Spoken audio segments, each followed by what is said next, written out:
you are looking at the video on storing a sewing machine. Helpful tips: keep your machine survive those horrible hours without work. Imagine the horrors those machines should feel. Tip 1. Keep it lubricated. Mechanical machines are made to run, so you should keep them lubricated, and that brings me to tip 2. Tip 2. Keep it moving. Old oil can dry up as a thick mass, a kind of almost fossilized hardened matter that would really freeze up your machine. You're right, the best way to clean it is with alcohol, but only the places you can reach. Tip 3.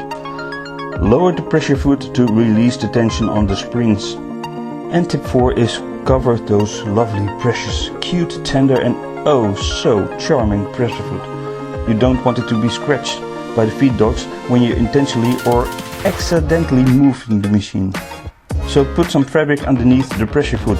Sub tip: if you use different materials such as leather or denim, it could be, well, maybe smart to place a piece of leather underneath the foot to indicate there's some leather needle in the machine, or, well, the same goes for other materials.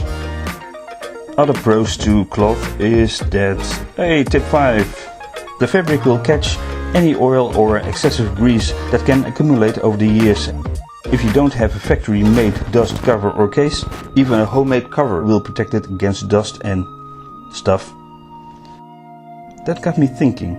This 15K88 was covered by a threaded cover plate. Obviously the location it was stored in was not ideal.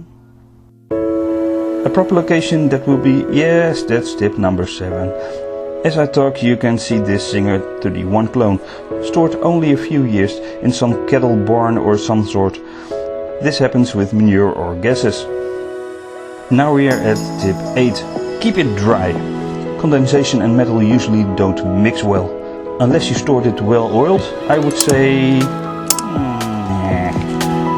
Tip 9. Unplug. As easy as it seems, it looks like a long shot, but some pedals can let the machine run even when it's turned off. And when it's on a treadle, detach the leather belt to ensure a long and prosperous life. Tip 11. Disengage the hand crank. A dozen tips. Number 12. Turn the clutch plate a quarter turn to the left. Keep it all together. The bobbin, the Singer tools and the manuals and the needles. You never know when the machine will find a new home.